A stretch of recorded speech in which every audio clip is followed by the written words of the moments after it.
Atua na pedagogia, lá no curso da Unesp de Araraquara, e na pós-graduação em educação escolar. E é também professora colaboradora do PECIM, o nosso programa Multiunidades em Ensino de Ciências e Matemática, trabalhando aqui com ensino de ciências e educação ambiental.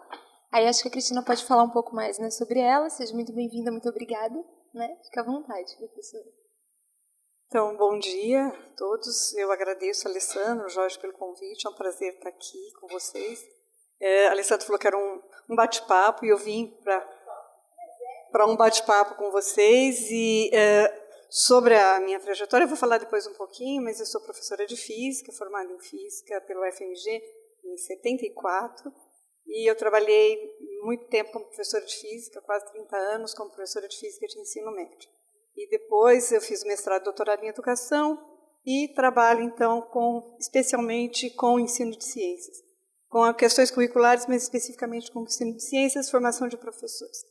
E aí eu pensei, quando eu fui preparar alguma coisa para falar com vocês, sobre esse tema que me é muito caro, ensino de ciências para as crianças, eu acho que isso é fundamental, a gente precisa pensar na formação dessas crianças.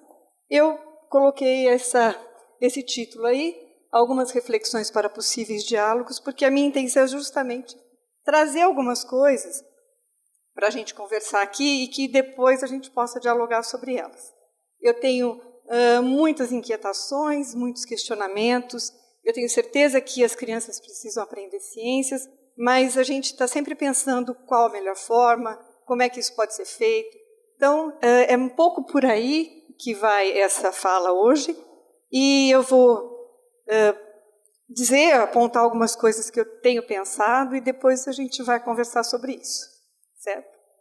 Eu começo, né, sempre com essa imagem do Escher, é um gravurista holandês. Eu gosto muito dela, porque ela é a capa da minha tese de doutorado, porque eu acho que ela tem um significado muito especial em relação a pensar a ciência, né? Ela chama queda d'água, é uma ilusão de ótica, a gente tem a impressão que está tudo funcionando e a gente tem a ilusão de que a água sobe e depois desce. Mas se a gente olhar a torre da esquerda, ela tem 3 andares e a da direita tem só 2, né? Então essa imagem me deixa pensar em quantas coisas que a gente, em relação à ciência, enxerga de um jeito e depois interpreta e é outra coisa. E é um pouquinho isso que a gente imagina em relação a também o ensino de ciências. O que é que a gente precisa trabalhar para que a gente consiga enxergar detalhes para interpretar o mundo e a natureza? Um pouco por aí. Bom, eu começo, então, dizendo que a gente tem muitas justificativas para ensinar ciências. A gente está toda hora falando sobre isso. Ensinar ciências para crianças é importante. E a gente sabe que os conteúdos de ciências fazem parte da cultura elaborada e as crianças têm direito a ter acesso a esse conhecimento. A criança é já hoje vista como um ser social, ela participa da sociedade e também ela tem interesse pelos temas de ciência. A gente sabe disso, né? Eu hoje convivo bastante com os meus netos, tenho netos de 5 a 7 anos, e a gente vê que o interesse das crianças pelas questões de ciências é muito grande. Apesar disso, desde há muito tempo, e continua assim, os conteúdos de ciências são muito pouco trabalhados com crianças. Então, por que, apesar da importância, apesar do interesse, os conteúdos continuam sendo pouco trabalhados? Essa é a primeira questão, né, que a gente traz para a discussão. E aí eu trouxe aqui um vídeo, mas a gente não conseguiu abrir. Deixa eu tentar ver se ele está funcionando. Aí ele deu...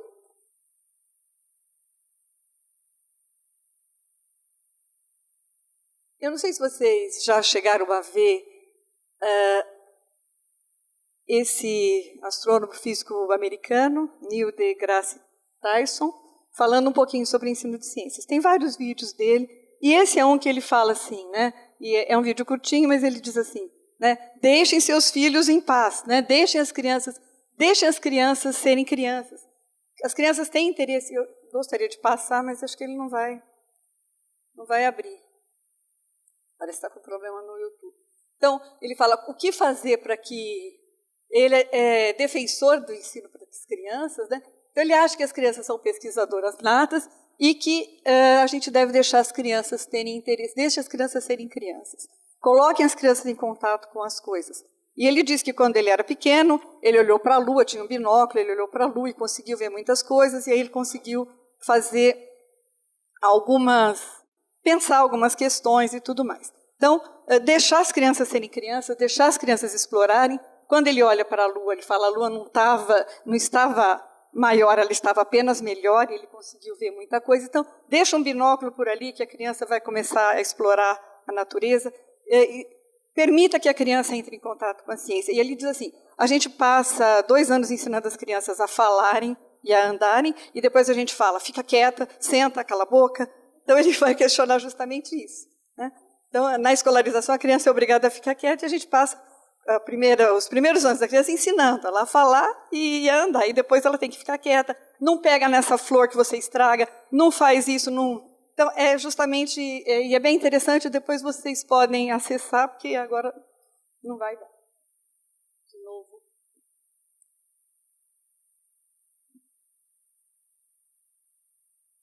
Então, fecha aqui.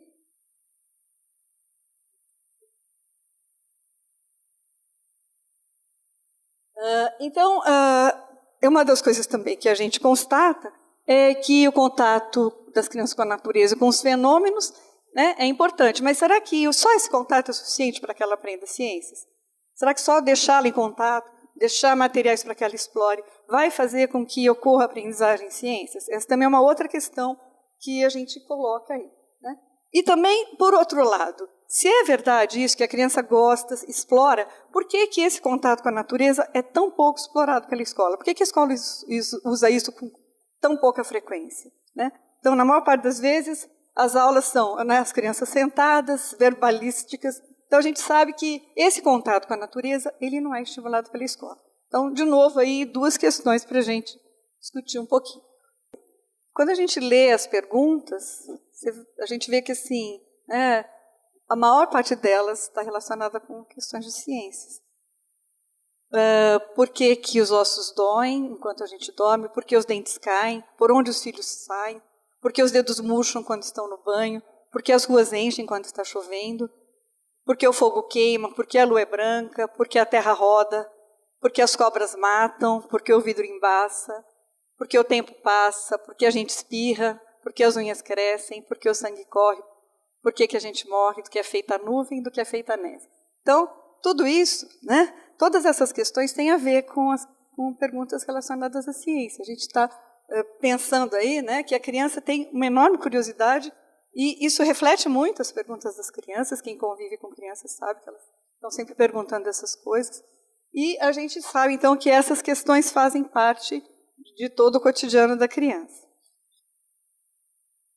E aí, né, de novo, né, a quantidade grande de perguntas que as crianças formulam que tem relação com ciência, mas será que simplesmente buscar respostas para as perguntas que as crianças fazem vai levar a uma aprendizagem de ciências?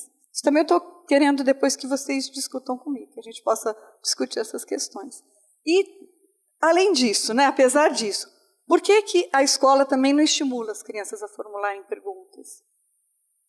A gente está sempre querendo buscar uma resposta, né, mais ou menos um quadro como esse aqui, né? A gente está sempre perguntando, esperando que tenha uma resposta e que essa resposta seja a resposta certa. Mas a gente sabe que, para a gente chegar, às vezes, numa resposta certa, a gente formula outras perguntas.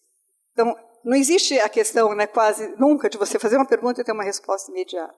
Então, a ciência ela vai trabalhar na busca de respostas, mas a partir de novas perguntas. Então, esse quadro, assim, né, sempre a gente está na escola trabalhando, pergunta e tem que ter a resposta certa. É assim que a gente trabalha em geral. Bom, então, depois dessas questões que eu coloco e que a gente gostaria que depois a gente avançasse um pouquinho para discutir, eu vou falar como é que eu me inseri nessa questão do ensino de ciências para as crianças. Então, como eu já disse no início, eu sou professora de física, fui professora de física, de 74 até 2003, e na época em que eu era professora de física, eu trabalhei com um clube de ciências para crianças menores e trabalhei com grupos de astrônomos amadores. sempre envolvendo crianças. Na época do Cometa Halley, a gente montou um clube de ciências e a gente tinha muitas crianças que iam tentar entender um pouquinho sobre astronomia. Mas a minha inserção mais forte foi quando eu comecei a trabalhar num curso de habilitação específica para o magistério, isso nos anos 90. Nessa época, a formação de professores para o ensino fundamental, para os anos iniciais, era feita na habilitação, nesse curso de habilitação, não era feita em nível superior. E a habilitação, então, era um curso em nível, naquela época, ele chamava segundo grau, né, era a habilitação magistério em segundo grau, e era em vez de optar por fazer o curso o segundo grau normal, alguns alunos que queriam ser professores iam fazer a REM, a habilitação específica para o magistério. E aí eu comecei a trabalhar física nesses anos. E aí eu tinha uma dificuldade, comecei a ter uma dificuldade enorme, porque o programa de física para habilitação não era um programa específico. A gente trabalhava o mesmo programa do ensino médio comum. O livro didático era o mesmo e o programa era igual. E aí a gente percebia que, para aqueles alunos que iam ser professores, trabalhar o programa mecânica no primeiro colegial, calor e acústica no segundo, ótica e eletricidade no terceiro ano, não fundamentava para o trabalho que eles iam ter com as crianças. Então a gente começou a pensar, né, como é que a gente trabalharia física com os futuros professores de forma que eles pudessem depois também desenvolver esses conteúdos com os alunos, crianças de primeiro a quarto ano, naquele momento. E aí eu comecei a usar a experimentoteca do CDCC nas aulas, e eu partia de uma ideia naquele momento, que ainda não era muito clara para mim, mas que depois eu acabei até colocando num texto que eu escrevi em 2008, que o professor cuja formação não proporcionou a oportunidade de realizar experimentos, com certeza ele não se sente seguro para conduzir um trabalho experimental. E eu acredito muito nisso. Eu acho que trabalhar de forma diferenciada, você tem que ter vivenciado isso anteriormente. Porque é muito difícil você arriscar fazer alguma coisa que você não tem familiaridade com ela.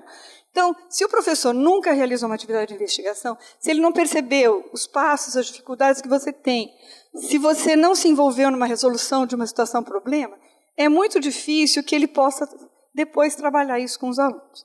Então, foi mais ou menos nessa perspectiva que a gente começou a trabalhar um programa específico para habilitação e que, naquele momento, me pareceu muito interessante e tinha, assim, teve uma adesão muito interessante dos alunos. Eu acho que foi um trabalho que, para mim, foi muito gratificante.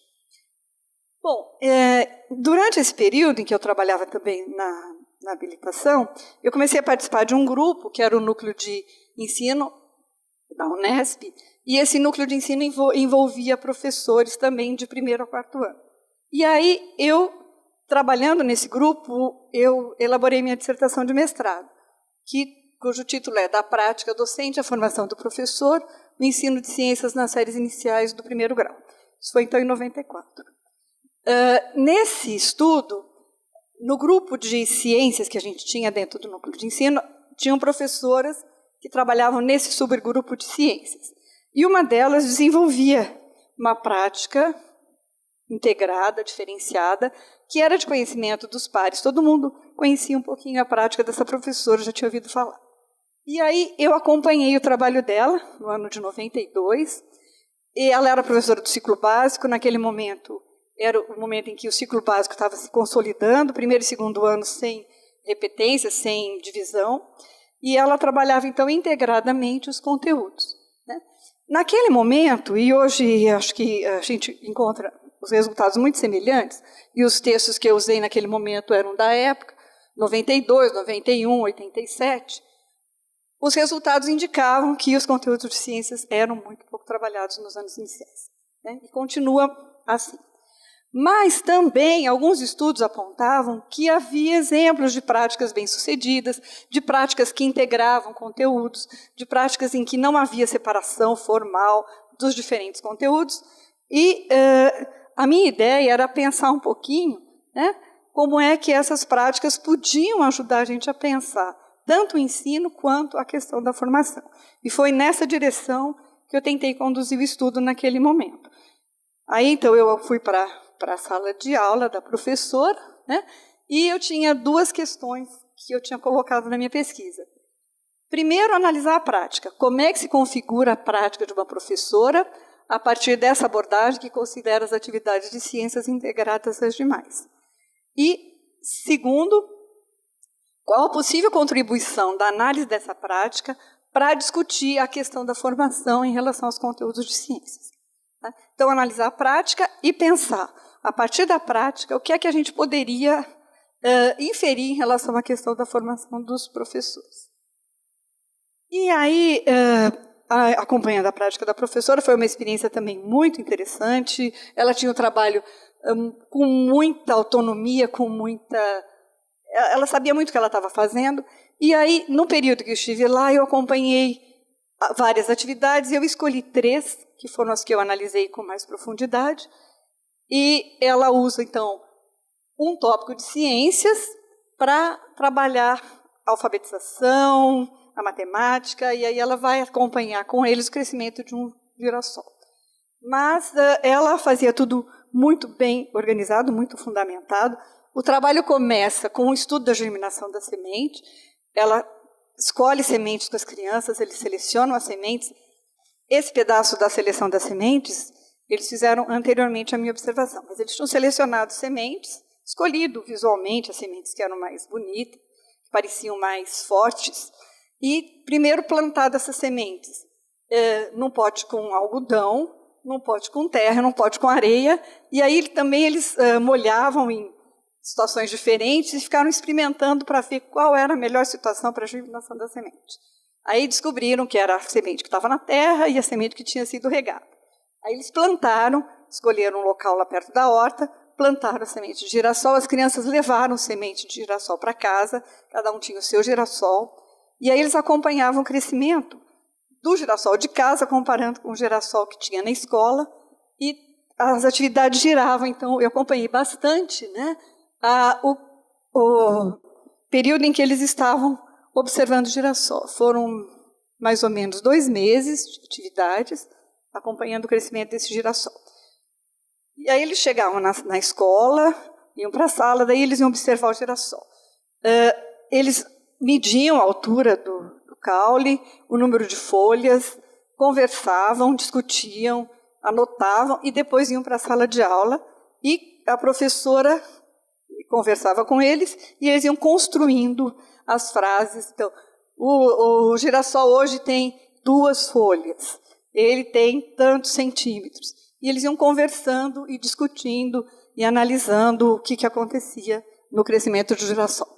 E teve um episódio interessante, porque num dos dias, e eu estava lá nesse dia, eles chegaram na horta e o girassol tinha sido arrancado, cortaram um pedacinho do girassol. E aí, ainda bem que tinham outros mudinhas que depois eles continuaram acompanhando. Mas o girassol já estava grande, já tinha várias folhas, eles ficaram muito preocupados. Aí eles disseram para a professora, a molecada quebrou, né? E ela tentando dizer, assim, não reforçar a questão da violência, ou que alguém tivesse quebrado o girassol por algum motivo, por alguma maldade, mas eles ficaram muito impressionados, e nesse dia eles escreveram sobre isso, e falaram sobre isso. E aí começaram a levantar hipóteses do que ia acontecer com o cabinho do girassol. E eles achavam que se eles continuassem molhando o cabinho do girassol, ele ia nascer de novo. Eu voltei a ler esse episódio agora para falar com vocês e aí assim eu lembro muito bem dessa situação e foi muito interessante, porque eles ficaram pensando o que ia acontecer e depois de uns dias o cabinho acabou morrendo. Mas eles continuaram acompanhando um outro pezinho de girassol e as atividades continuaram e os cálculos do número de folhas, a altura e tudo mais. A outra atividade que eu observei foi o registro do tempo e da temperatura. Isso é uma coisa que vários professores fazem, mas ela fazia de uma forma sistematizada, colocando em cartazes, analisando os dados, quantos dias de chuva fez, quantos dias de sol fez esse mês, e as crianças construíam gráficos também. Gráficos simples, mas colocando os dados aí das observações. E também uma outra atividade interessante, porque ela não tinha sido programada, foi durante um eclipse. Ia acontecer um eclipse, e a professora se informou sobre isso, pediu para os alunos trazerem chapas cardiológicas, e aí eles foram depois observar o eclipse. E observaram, falaram, analisaram, e depois da observação, ela foi para a sala de aula, ela também tinha se informado sobre como é que o fenômeno acontecia, qual era a possibilidade, e desenhou, e as crianças construíram frases. A lua tampou o sol, a sombra da lua escondeu o sol, algumas coisas mais ou menos assim. E, analisando a prática, a gente percebeu que ela tinha uma concepção de alfabetização que ia além de ensinar a ler e escrever, mas alfabetização no sentido mais amplo. As crianças observavam, analisavam, escreviam sobre o que observavam e elas aprendiam, e a avaliação dela também era nesse sentido, de entender a criança no sentido mais amplo. E foi realmente um trabalho muito interessante. Então, agora pulando lá de 92 para 2016, né, a gente analisa o que está sendo recomendado hoje nos currículos oficiais. Como é que está sendo as perspectivas para o ensino de ciências para as crianças? O que é que tem sido preconizado? O que é que tem sido proposto como conteúdo? Quais os procedimentos que têm sido recomendados? E quanto tempo é destinado para o ensino de ciências nos anos iniciais?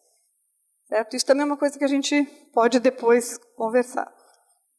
Bom, está em discussão a Base Nacional Comum Curricular. Eu não sei se vocês já entraram lá no site do MEC, já deram uma olhada. Alguém aqui já observou? Jorge, você tem olhado lá a Base Nacional Ensino de Ciências para as Crianças, como é que está lá? Uhum. Então, os dados estão lá, né? A perspectiva é de que o ensino de ciências, e assim, acho bem interessante, porque é muito próximo de tudo aquilo que a gente pensa, né? Contribui com a alfabetização, ao mesmo tempo em que proporciona a elaboração de novos conhecimentos. Então, falando naquela perspectiva mesmo que a professora já tinha lá, ensino de ciências contribuindo para a alfabetização das crianças. E é importante que as crianças tragam para a escola suas vivências, seus saberes, que devem ser tratados de acordo com o que cabe a esta etapa. De novo, né, muito próximo daquilo que a professora fazia naquele momento. Ela considerava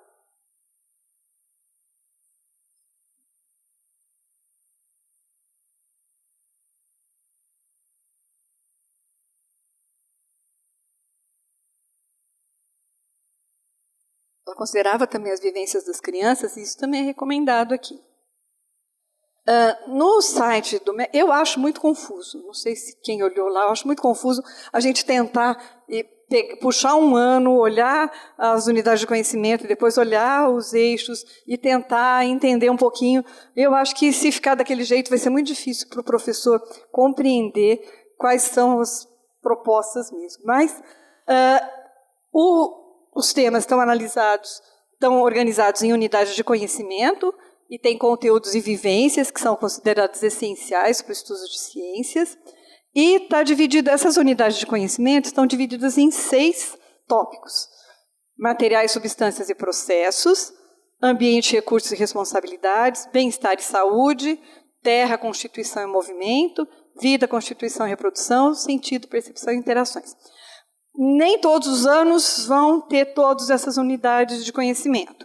Então, lá no primeiro ano, se me parece, tem 1, 2 e 4. Então, vão ter algumas unidades de conhecimento que vão variar aí de acordo com o ano escolar. E essas unidades de conhecimento são abordadas a partir do conhecimento conceitual, da contextualização lógica, histórica, social e cultural, processos, práticas, investigações e linguagens. Então, vão se compondo, tem alguns exemplos de atividades, mas é mais ou menos o que a gente tem acostumado a ver sobre as perspectivas de ensino de ciência. O último referencial curricular, a última diretriz curricular para o Brasil, são os PCN de 97, a base ainda não foi votada, a gente imagina que vai sair... Não vai sair mais. Então, a gente não sabe muito bem, mas até o momento, desde 97, os PCNs preconizavam, então, fundamentos, objetivos, conteúdos e orientações didáticas para o ensino de ciências. Existe o PCN que foi distribuído para as escolas, e nos PCNs, o que eles trouxeram de diferente foi uma concepção mais abrangente de conteúdo, abrangendo fatos, conceitos, procedimentos e valores que fazem parte da disciplina, e os 4 eixos temáticos, que estão divididos em ambiente, ser humano, saúde, recursos tecnológicos, terra e universo, sendo que, nos anos iniciais, o terra e universo não entra também, né, de acordo com os PCNs. E nas orientações didáticas para o trabalho do professor, os PCNs preconizavam problematização, busca de informações em fontes variadas, então observação, experimentação, leitura de textos e o trabalho com projetos. E aí eu escolhi para falar um pouquinho sobre as atividades experimentais. O que a gente pode falar sobre as atividades experimentais, porque é uma das coisas que a gente sempre diz, né? O ensino de ciências precisa ter experimentação. Os experimentos, certo, né? A gente sabe que a experimentação por si só não é suficiente para que tenha aprendizagem em ciências, mas elas são atraentes e elas são pouco utilizadas. De todo modo, elas são muito pouco utilizadas. E elas muitas vezes reduzem a uma sequência de passos para ver, né, o que acontece. Esse é um exemplo de atividade que a gente encontra em livro didático, todo mundo já viu a atividade do copo, né? Então, ela quase sempre vem assim. E muitas outras vêm com essa versão, né? Então, pegue um papel, amasse, coloque no copo, enfie o copo dentro d'água, retire, e aí o que aconteceu? Está seco ou está molhado? E por quê, né? Aí você vai explicar. Mas muitas vezes, as atividades experimentais ou ditas experimentais, elas se resumem a uma sequência de passos que o aluno tem que seguir para chegar no resultado, né, e depois discutir esse resultado, e fica quase sempre nisso. Mas, quando a escola não realiza experimentos, existem justificativas. Por que não realiza experimentos? Porque não tem material, quase sempre, vai dizer, existe pouco material, a gente não tem espaço, não tem material. Um número grande de alunos por sala, que isso realmente eu considero que é um fator que dificulta. Você tem uma sala de aula com 30 crianças de 8 anos, você vai fazer experimento com essas crianças, né? Você vai ter problema, realmente, não é questão da indisciplina, mas as crianças falam todas ao mesmo tempo, elas querem atenção. Como é que é isso aqui? Por que aconteceu aqui? Quem já trabalhou com crianças sabe que elas perguntam o tempo todo e você vai ter... É difícil mesmo manejar essa situação com crianças trabalhando experimentos, porque elas vão ficar perguntando e nem sempre um professor só dá conta de organizar tudo isso. E também a falta de familiaridade com esse tipo de atividade. Porque se você já está acostumado a realizar, você consegue até programar de alguma maneira que elas consigam ser...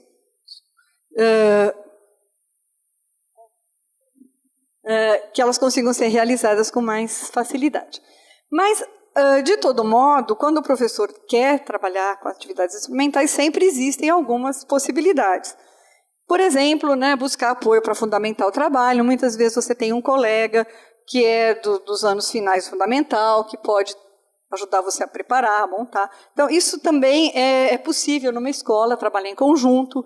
Usar materiais de orientação, as revistas Ciência Hoje. Hoje na internet também tem uma porção de materiais disponíveis, objetos de aprendizagem, os objetos digitais também, tem algumas coisas possíveis de fazer. Mas sempre que vai trabalhar com isso, o professor precisa realizar a atividade previamente. Porque você nunca sabe o que vai acontecer. Então, é preciso organizar, montar, observar e ver como é que isso vai... Qual o resultado que vai acontecer e refletir sobre ele para poder organizar. Então, aí eu trago algumas opções, né, que vocês já conhecem também. O LAPEF, da Faculdade de Educação, da professora Ana Maria Carvalho. Eles, por exemplo, transformam aquela atividade do copo, que eu mostrei no slide anterior, numa atividade de problematização. Quer dizer, é a mesma atividade, com o mesmo material simples, transformada de uma maneira que ela pode proporcionar uma maior apropriação das questões da ciência pela criança. é só explorar, né, aspectos da metodologia científica, criar oportunidades para que as crianças investiguem, levantem hipóteses, elaborem, pensem, né, sobre como agir. E aí ela transforma, vocês já devem ter visto essa atividade, ela coloca a questão assim, como colocar o papel dentro do copo e afundar o copo dentro d'água sem molhar o papel. Né? É a mesma atividade transformada numa problematização. E é possível fazer isso com várias outras atividades que estão presentes em livros didáticos, que já estão lá, que já estão montadas. Pensar como é que a gente pode transformar uma atividade simples em uma problematização, explorando mais aspectos da metodologia científica. Então, no site do LAPEF, da USP, tem todas as experiências daquele livro da professora Ana Maria, e algumas daquelas experiências exigem um material um pouquinho mais elaborado, mas outras a gente consegue fazer adaptando materiais também, e são possibilidades com possibilidade de serem realizadas em sala de aula. E de exploração de uma análise, interpretações e discussão. Então, nessa atividade do copo, por exemplo, as crianças formulam hipóteses, aí elas pensam como é que elas organizam o experimento, e depois elas vão testar hipóteses, elaboram conclusões, e depois elas escrevem sobre as conclusões. Então, você tem todo um processo que vai culminar numa formalização do conhecimento. Né? Então, transformando o enunciado em um problema e não oferecer para as crianças aquela sequência de passos. É uma possibilidade. Uma outra alternativa que está presente aí, que é oferecida para os professores também, é o mão na massa. Vocês conhecem o mão na massa também, né? Mão na massa também é um material que ele tem a finalidade de articular a expressão oral escrita com a pesquisa científica. Ele também busca a construção do conhecimento. Todos esses materiais, eles já foram analisados, eles têm aspectos analisados como positivos e negativos, mas todos eles podem ser apropriados pelo professor como alternativas possíveis de serem realizadas dentro das condições de trabalho de cada um deles. Então, o Mão na Massa tem um material também de apoio para o professor.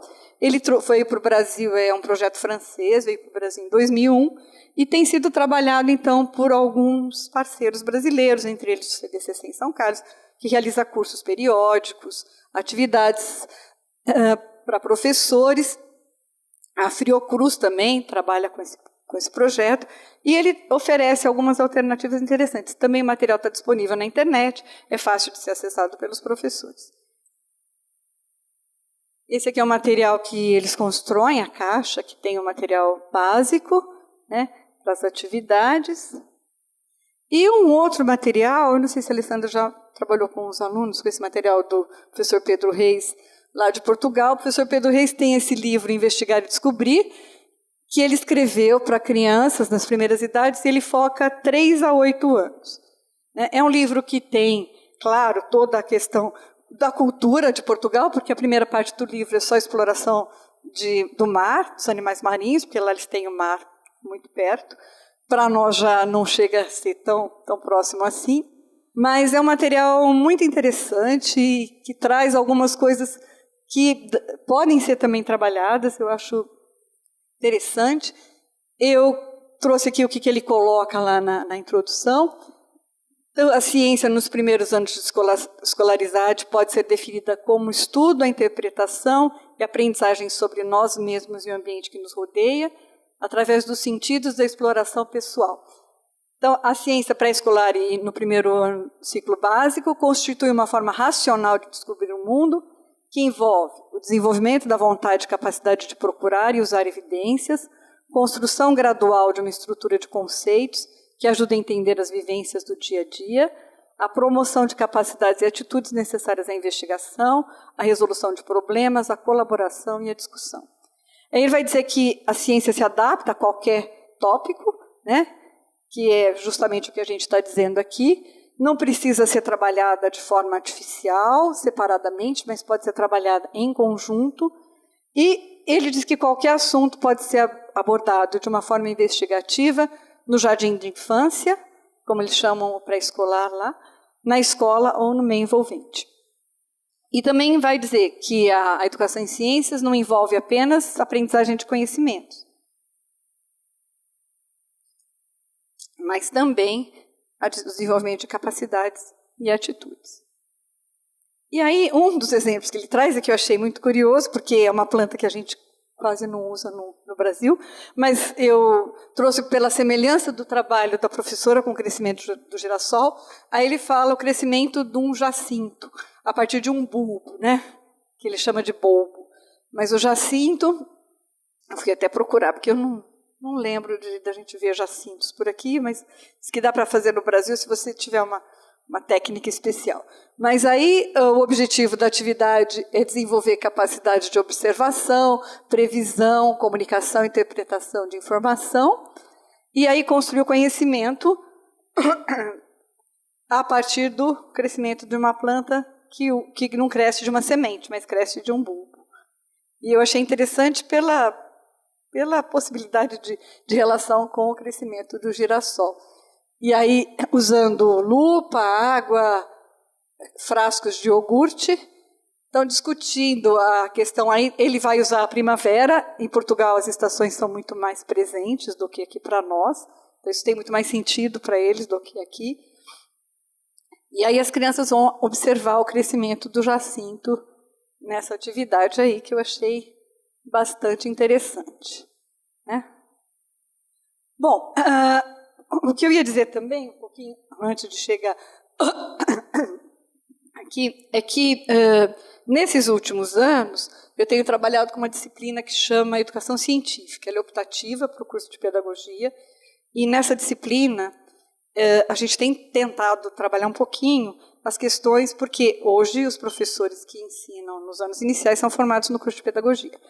Algumas questões de ciências que não são contempladas na disciplina Conteúdo e Metodologia. A professora Alessandra, quando trabalhava lá na Unesp, ela era responsável pela disciplina Conteúdo e Metodologia, e ela tem um semestre só, né, Alessandra?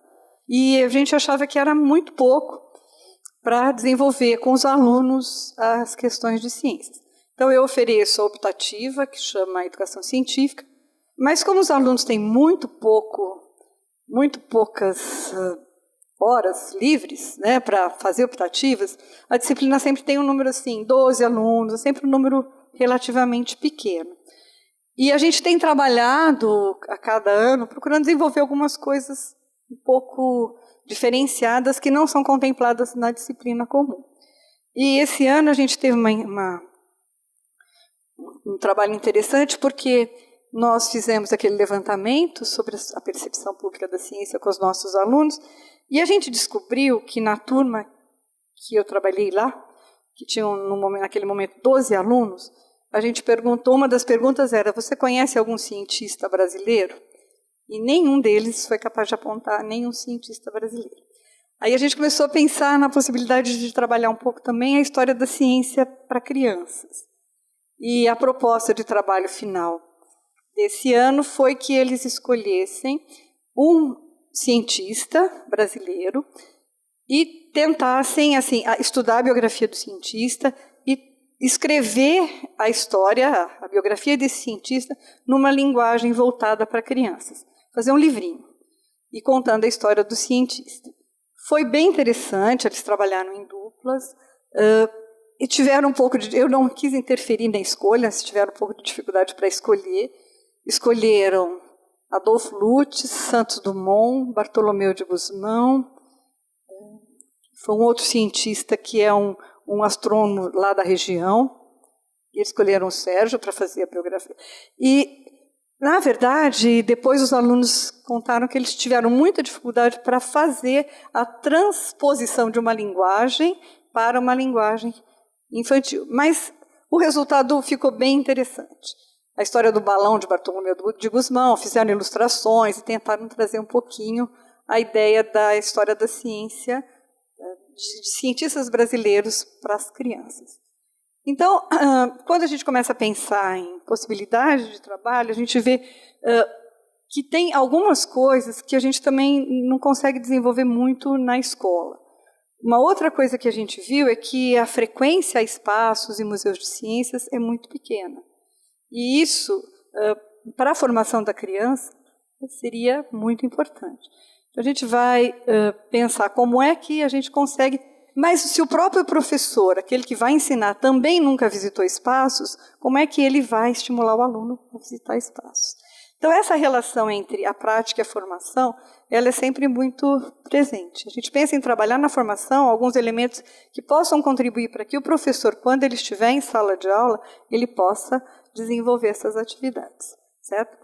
Então, aí, já para finalizar, eu trago aqui algumas ideias que também eu escrevi uma vez no trabalho, mas que também são questões que eu coloco, de sugestões para as práticas dos professores, mas que são coisas que a gente pode concordar ou não, enfatizar mais ou menos, né? Então, em diferentes momentos, acho que isso é possível em todos os anos, com crianças de qualquer idade, estimular a realização de observações para que as crianças possam perceber detalhes das plantas, dos animais. Isso em qualquer espaço escolar é possível. É possível trabalhar a observação, estimular a observação, aprimorar a observação, para que a gente possa olhar para a natureza, olhar para os fenômenos. E acho que é importante colocar para as crianças, né, o olhar de estranhamento e de encantamento, valorizar a curiosidade e estimular que eles consigam interpretar, entender a natureza a partir da observação e depois, claro, isso vai ser trabalhado e formalizado. Não que a simples observação possa chegar ou permitir que a gente chegue a uma aprendizagem. Quando a gente trabalhar com experimentos, sempre pensar, então, em desenvolver os aspectos da metodologia científica, trabalhando resultados e interpretando. Aquela ideia que a gente sempre ouve falar, né? Não existe experimento que dá errado. Todo experimento tem um resultado. Qual é o resultado desse experimento? Se a gente não encontrou aquele resultado que a gente esperava, por que a gente não encontrou aquele resultado? Quais foram as variáveis que interferiram nos resultados para que a gente não alcançasse aquilo que a gente esperava? Então, essas questões, porque a gente tem muito essa ideia de que eu preciso fazer um experimento, ele precisa dar certo, né? Então, estimular mais a exploração, o processo, para que a gente chegue, então, depois a discutir os resultados. Incentivar nas crianças que elas verbalizem aquilo que o Neil Tyson fala, né?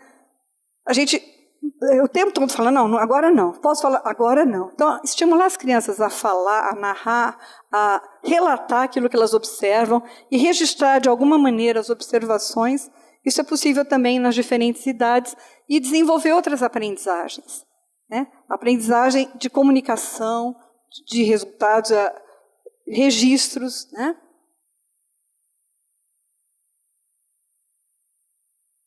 Acho que o professor é aquele que organiza, que sistematiza, então o tempo todo atuar na organização, trabalhando a terminologia, aproximando o aluno da terminologia usada na ciência. Também considerar as ideias que os alunos trazem. Os alunos não são ignorantes quando eles chegam na escola, eles já trazem o conhecimento da natureza, do mundo, daquilo que eles interpretam. Reconhecer essas ideias e levar as crianças a avançarem na direção do conhecimento científico. E a questão de estimular a pergunta, isso o tempo todo, né? Estimular as crianças a perguntar. Eu acho que perder essa curiosidade que as crianças têm, e que isso acontece na escola. Elas chegam cheias de curiosidade, ao longo da escolarização elas vão perdendo o interesse. A gente sabe que as crianças gostam de ciências quando elas são pequenas, e quando elas chegam no ensino médio, elas odeiam física, detestam química, né? Então, isso é uma questão que a gente precisa entender. O que a escola está fazendo? Então, estimular essas perguntas. Não existem perguntas que não sejam pertinentes. Toda pergunta é pertinente. E evitar oferecer a resposta pronta. Nas diferentes atividades, então, sempre promover que o aluno busque informações, que ele vá atrás de informações, usando todos os recursos disponíveis. Hoje a gente tem uma série de recursos que podem ser acessados. Aprender onde buscar informação é muito importante, porque nem toda informação disponível é válida, né? Durante as aulas, utilizar os temas de ciências de forma integrada, gerando conteúdos para que você possa trabalhar outros conhecimentos, e também trabalhar a história da ciência, possibilitando que as crianças conheçam o desenvolvimento da ideia científica e não pensem na ciência como alguma coisa pronta, definitiva e cientificamente testada, aprovada e referendada. Então, para finalizar, né, eu considero que o conhecimento científico ele é uma ferramenta importante, e vocês que estão aqui estudando ensino de ciências para crianças também devem concordar com isso. E é importante para que o indivíduo viva na sociedade moderna. Eu acho que conhecer a ciência possibilita que a gente tenha uma interação com o mundo de uma maneira diferente, melhora a nossa relação com o mundo. E o ensino de ciências para crianças ele deve proporcionar um contato agradável e motivador, porque é isso que vai determinar depois a relação que as crianças vão estabelecer com ciências, né? Para que esse interesse e essa curiosidade que eles demonstram sejam mantidos e estimulados ao longo do tempo. E aí eu termino com esse slide, que é do meu neto, Cuidado Casulo. O Henrique tem 7 anos e ele é um naturalista amador, porque ele tem paixão por bichos, casulos, lagartas e formigas e quaisquer outros bichos. E ele acaba de coletar aí alguns casulos, ele acompanha o nascimento, e aí eu fico vendo assim, a partir de como ele interage com isso, né, como é rica a possibilidade que a gente tem quando a gente trabalha com crianças. E é isso. Muito obrigada.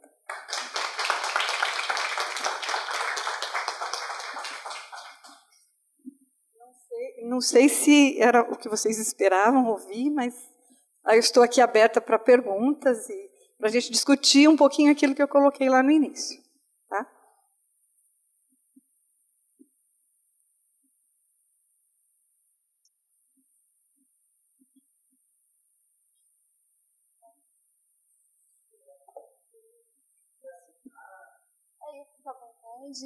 Pessoal, todo mundo é tímido no começo, sempre assim, Cris. Depois que eles animam, Pessoal, acho que a professora Maria Cristina trouxe uma série de provocações, reflexões, né, de coisas que a gente vem pensando, que se afinam muito com as coisas que a gente vem conversando aqui, né, na linha dos projetos do Formar. Então, acho que está aberto para vocês perguntarem, dialogarem, conversarem. Vocês viram que a Cris é super aberta, tranquila, né? Ela pode... É um bate-papo. Acho que por causa do streaming. Nosso público externo, não sabemos quem são.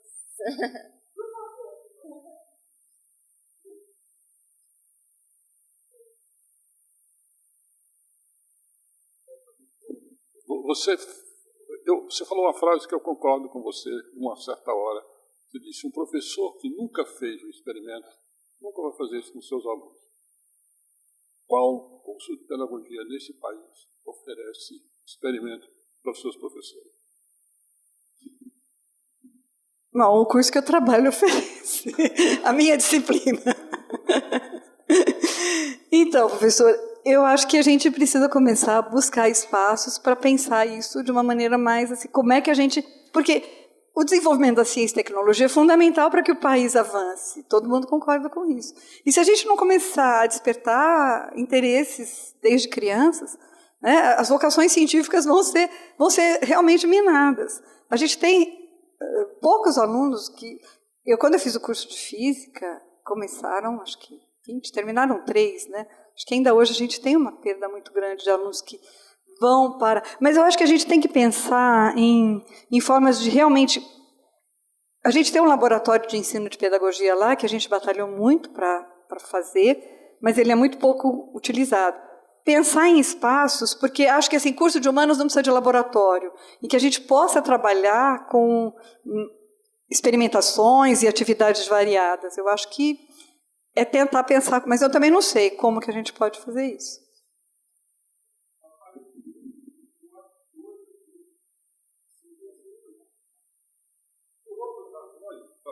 Por outras razões, eu peguei os dados de formação do ensino superior dos últimos 3 anos.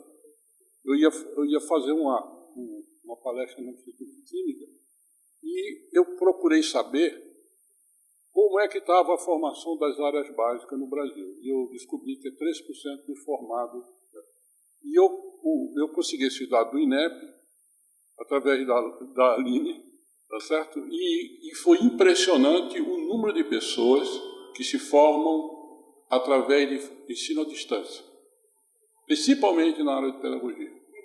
Ou seja, você tem uma grande quantidade de escolas que formam pessoas que nunca fizeram experimento, tá certo? E agora está colocando-as à distância. Tá certo?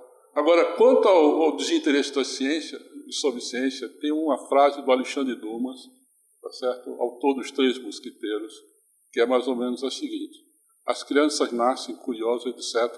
Quando chegam a certa hora, eles param de perguntar. A escola tem alguma coisa a ver com isso, né? E em relação à questão do curso à distância, eu acho que talvez a gente pudesse pensar em perspectivas de formação continuada, junto aos professores, acho que algumas coisas assim. Não sei, Jorge.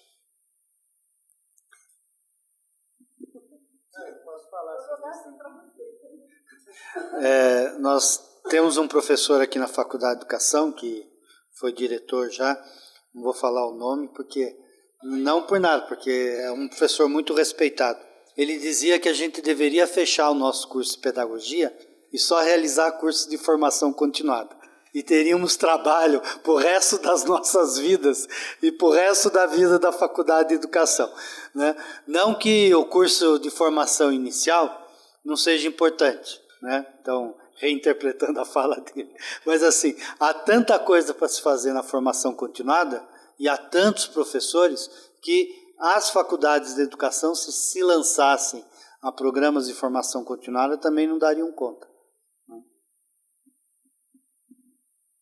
Então, eu acho que eu continuo apostando que é possível, né? Eu sempre brinco e falo assim, eu tenho 64 anos, eu já sou avó, eu podia estar em casa fazendo bolacha, eu gosto de fazer bolacha, mas eu gosto muito de ensinar, eu acredito muito naquilo que eu faço, eu acredito muito na possibilidade de que as crianças venham aprender ciências, eu acho que isso é muito importante e possível. E se eu não acreditasse, né, eu não estava ainda aqui lutando para isso. Eu, assim, não sei direito quais os caminhos, mas eu acho que a gente tem que buscar nichos, né? Esse que a gente tem, trabalhar uma disciplina, envolver alunos, pensar perspectivas que possam ser trabalhadas. Essas pessoas, eu tenho certeza que os alunos que cursam a disciplina de educação científica, eles saem diferentes, eles começam a perceber ciência diferente. As meninas que, esse ano, foi uma coisa incrível que a gente chamou um astrônomo do Observatório de Brotas para falar sobre o céu. E antes disso eu perguntei, quem é aqui que olha para o céu? Ninguém olhava para o céu. Você conhece alguma estrela, alguma constelação? Não, nunca vi. Mas você já olhou a Lua? Olha como ela está, ela muda de forma. Aí começaram a se interessar e hoje as meninas assim instalaram aplicativos para olhar o céu, para conhecer constelações. Então, aquelas que estavam ali começaram a perceber outras formas. Eu acho que a gente vai fazendo esse trabalho, achando que você vai atingindo algumas pessoas que vão atingindo outras, e acho que alguma coisa a gente consegue caminhar. Agora, em propostas para a educação, eu acho que a gente tem que justamente pensar junto aos municípios, às escolas, o que a gente pode estar trabalhando também, inserindo mais o ensino de ciências, justificando a importância.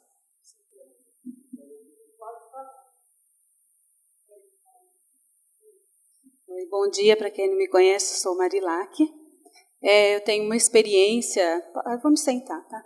Eu tenho uma experiência de algumas décadas no ensino fundamental, na educação infantil. Adorei tua fala, me vi no teu trabalho, né, enquanto professora. E esse trabalho, eu considero ele muito importante e ele é, sim, possível, né?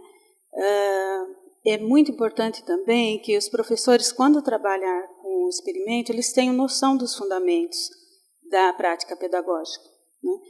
Você conhecer o desenvolvimento cognitivo humano, como ele se processa, te dá links para que você possa introduzir esses trabalhos, né? E a criança, ela tem essa curiosidade por natureza mesmo. E a partir do momento que ela consegue perceber e vivenciar uma metodologia de trabalho diferente, ela dificilmente consegue se adaptar com uma antiga, né, que são as convencionais que a gente ainda tem muito presente nos dias de hoje, né? E esses trabalhos, esse trabalho com o girassol, esse trabalho com sementes, com observação da lua, do sol, dos dias de chuva, eu trabalhei muito com algumas colegas que pensavam como eu, outras não, né? Então é uma questão também, eu acho que passa aí a questão da formação do professor e nessa formação o quanto ele conhece desse processo de ensino-aprendizagem, né? Que é uma questão a ser discutida, eu acho, na universidade. As crianças, uma das coisas bastante interessantes que nós fazíamos, e depois do curso de especialização que eu cursei aqui, me deu mais ferramentas de trabalho, foi o modo como trabalhar integradamente os diferentes conteúdos, né?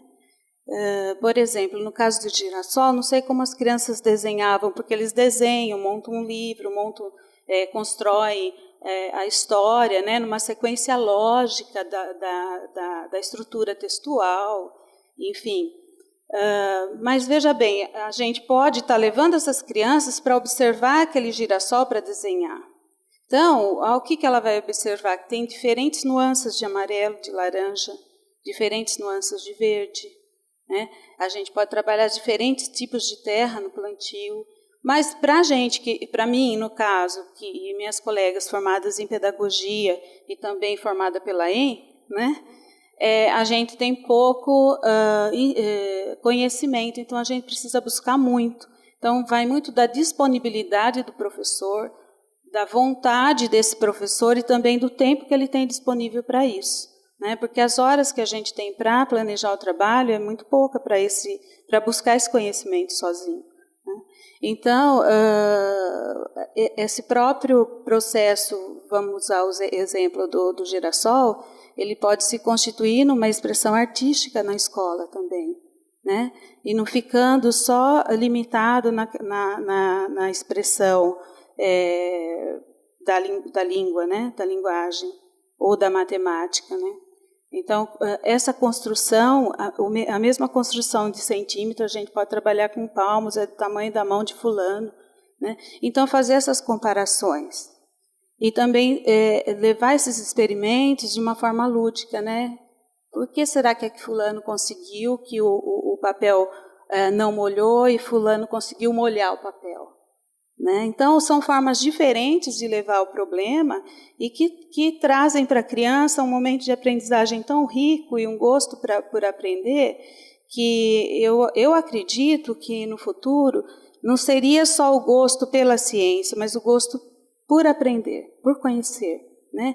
Então, eu acho que é um trabalho assim, que ele tem uma amplitude muito grande, é uma proposta muito rica para os nossos alunos, né? E se a gente quiser realmente criar e proporcionar que eles venham a ter esse pensamento investigativo durante todo o processo de vida, né? E quem sabe a gente tem muita coisa nova aí, mais do que a gente conseguiu pensar até hoje. Eu não gosto de dar exemplo, mas você falando me lembrei, minhas crianças, elas tinham esse circular e falar à vontade na sala de aula e se respeitavam na vez de falar com os colegas. Quando eu faltava, eu tinha uma aluna que ela chegava na porta da escola e voltava. Ela falava que ela não ficava porque a professora queria que ela ficasse sentada na cadeira e não podia falar, né? Então, eles percebem essa diferença, né? O quanto esse tipo de trabalho mexe com a criança e com o respeito que ela tem com ela própria, né? Então, assim, eu acho que nós precisamos pensar muito sobre isso e trazer sempre novidades e impulsionar esse tipo de trabalho na educação, né? Especialmente nas séries iniciais e na educação infantil, que acho que a gente tem uma flexibilidade um pouco maior. E do sexto ano em diante, eu acho que daí nós vamos ter crianças diferentes, né? E aí vai ter que se pensar como trabalhar. Então é isso. Obrigada. Muito bom, Marilac, né? Muito legal, muito bom ouvir você, mas acho que você traz um exemplo que é o seu entusiasmo, né? Porque a gente percebe que você está... Então, assim, acho que o professor também, quando ele é entusiasmado, quando ele não parou de fazer perguntas ainda, né? Acho que isso é muito mais fácil de trabalhar com os alunos assim. E talvez a gente, na própria formação, eu acho que aí tem um pouco... Não é só que a gente não trabalha experimentação, o curso de formação também é um curso muito verbalista. Formação de professores é um curso em que o aluno fica sentado e o professor fala quase o tempo todo. Então, como é que você vai querer que o professor seja criativo se também durante o curso e nas diferentes disciplinas ele é muito pouco estimulado a falar, a questionar, a perguntar? Né? Porque eu acho que é justamente isso. E quando você não perde essa capacidade de perguntar, é que você vai ser capaz de fazer com que os outros também estimular as perguntas. E eu acho que você tem um entusiasmo que a gente vê que está aí em você. Né?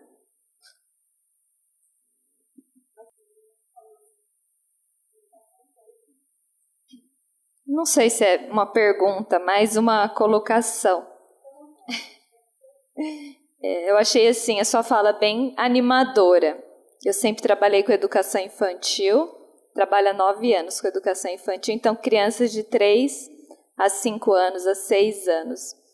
E o que você falou é o que eu percebo muito neles, eles têm muitas perguntas, eles têm muita curiosidade. E de um tempo para cá eu tenho prestado mais atenção e notado que muitas delas, ou a grande parte, tem a ver com a área de ensino de ciências, né? A área de ciência. Tem a ver com tudo, com a curiosidade, com a percepção deles da natureza, do mundo que cerca eles, né? E aí, muito a ver. E a área de ciências pode nos ajudar muito, eu acho. E gostei muito também quando você trouxe o exemplo da professora, a qual você trabalhou junto, você desenvolveu sua dissertação, que você trouxe um exemplo positivo, que eu acho que nós, pedagogos, quando a gente entra um pouco nessa área, a gente escuta muitos exemplos assim do que não deu certo, que a nossa formação é deficitária, que a gente não consegue, a gente tem dificuldade para fazer, e você trouxe um exemplo que eu achei positivo, de como ela articulou as questões das crianças, a curiosidade das crianças, o trabalho com ciências e com as outras áreas também. E aí eu não sei se é uma questão ou se eu gostaria que você falasse um pouco mais de como nós, professores da educação infantil, podemos desenvolver esse trabalho que também é articulado com as demais áreas, e levando em consideração essas dúvidas das crianças, a curiosidade das crianças e propostas mais investigativas. Eu não sei se investigativas ou mais lúdicas através da brincadeira, que eu acho que aí eles se envolvem mais e se interessam mais pelo que a gente vai tratar, trabalhar. Eu acho interessante quando a gente fala de exemplos bem-sucedidos. E a gente tem uma porção de práticas bem-sucedidas. Né? Eu acho que a gente foca mesmo, às vezes, nos exemplos que não deram certo, nas críticas. Agora, na educação infantil, eu acho que qualquer tema pode ser trabalhado com as crianças pequenas. Acho que na educação infantil, o que a gente deve propiciar... Tem um trabalho muito interessante de uma aluna do professor Pedro, que está num livro que a gente organizou, o professor Pedro... do PECIM, Pedro Cunha Pinto Neto. E ela trabalhou com as crianças no parquinho do... Eu até trouxe alguns exemplos aqui, depois eu posso deixar para você e até colocar. As crianças trabalharam no parquinho. Ela colocou, as crianças brincavam no escorregador. Como é que faz para escorregar mais depressa ou mais devagar? Que movimento que você faz para o balanço ir mais depressa ou mais devagar? E as crianças começaram a analisar coisas relacionadas à quantidade de movimento, atrito, sem falar que era isso. Né? Então, acho que é possível, o ambiente na educação infantil, ele propicia muitas interações e que aí você pode depois... É uma daquelas questões, será que só o contato com o ambiente vai educar? Claro que não, mas vai propiciar interações que depois podem ser problematizadas. Acho que para as crianças acompanhar crescimento de plantas, as crianças pequenas podem fazer isso também. Né? Escolher sementes, acompanhar crescimento. Não vai precisar formalizar ou escrever, mas qualquer coisa que você trabalhe com as crianças maiores podem ser desenvolvidas com as crianças menores também. E na educação infantil, eu acho que o ambiente tem um papel fundamental. É o espaço como um espaço que propicia deslocamentos, ampliações, enxergar mais longe, observar uma planta. Então, acho que é possível. Eu não sei se eu respondi a sua pergunta, mas esse livro do professor Pedro Reis, ele é para crianças de 3 a 8 anos. Ele tem uma série... depois eu vou... Ele está disponível online. Então, eu posso... A Alessandra tem... Então, tem algumas coisas de observar sombras, né? Em que horário do dia a sombra é maior ou menor, e modificação da sombra, colocar uma estaca no chão e observar a sombra, a modificação da sombra. Tem várias coisas que podem ser trabalhadas. Mas eu acho que assim, é fascinante trabalhar ciência com crianças, porque eles ficam realmente muito motivados. Tá? Qualquer coisa, entre em contato.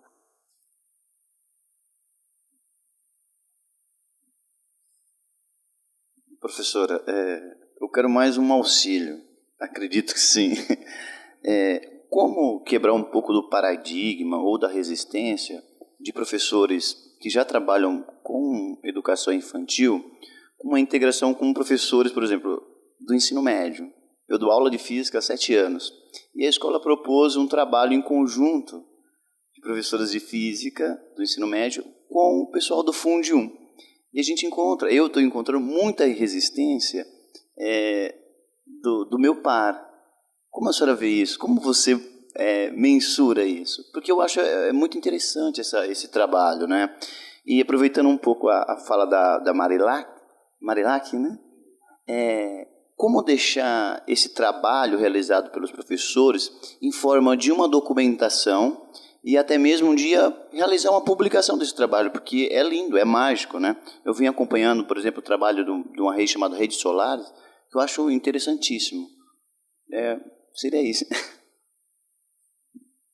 Obrigada. Eu acho que, começando pela última pergunta, eu acho que as boas experiências tinham que ser registradas. Eu acho que os professores têm muito pouco costume de registrar as experiências. A Mariela deve ter várias experiências, né, que você nunca pensou em registrar e deixar só um registro. Então, acho que a gente precisava pensar formas, então, de, talvez, assim, valorizando as boas experiências, porque quando você fala, puxa, eu também faço isso, eu podia ter deixado isso anotado em algum lugar. Porque a gente também, às vezes, acha que o que a gente faz é tão pequeno que não compensa. Acho que o professor precisa ter mais protagonismo e precisa ser empoderado, porque ele está lá na sala de aula e, às vezes, essa ideia de que a culpa cai sempre sobre o professor e você culpabiliza e o professor fica carregando aquela culpa, né? Como você aí, faz um monte de coisa, mas a Adriana mesmo, né? Mas não era tão crítica a minha prática, mas você fazia um monte, menina, sabe? Então, é isso. É incentivar o professor a se orgulhar daquilo que ele faz, que o trabalho que ele faz é significativo, sim, e como é que isso pode ter registros. Acho que a gente precisava pensar formas de fazer isso. Agora, sobre a questão de parcerias, eu acho que a insegurança, às vezes, faz as pessoas ficarem um pouco... Eu não sei exatamente o caso, mas eu acho que se você se aproximar, não como o professor de física de ensino médio, mas como alguém que quer aprender com ela também, talvez fique mais fácil, né? Porque ela talvez te veja como alguém que tem um conhecimento muito mais, né, elaborado. Mas chegar e dizer, eu nunca trabalhei com criança, como é que é mesmo? Como é que eles... Tentar aprender um pouco com ela e não só ensinar, não sei. Então, agradecer a Maria Cristina pela participação. Ninguém quer fazer mais nenhuma pergunta, mas depois a Cris está aqui, caso alguém queira conversar. Os mais tímidos, às vezes, né, a gente pode depois passar e-mail, né, que a Cris está sempre dialogando sobre essas questões, né? E mais alguma coisa, professor?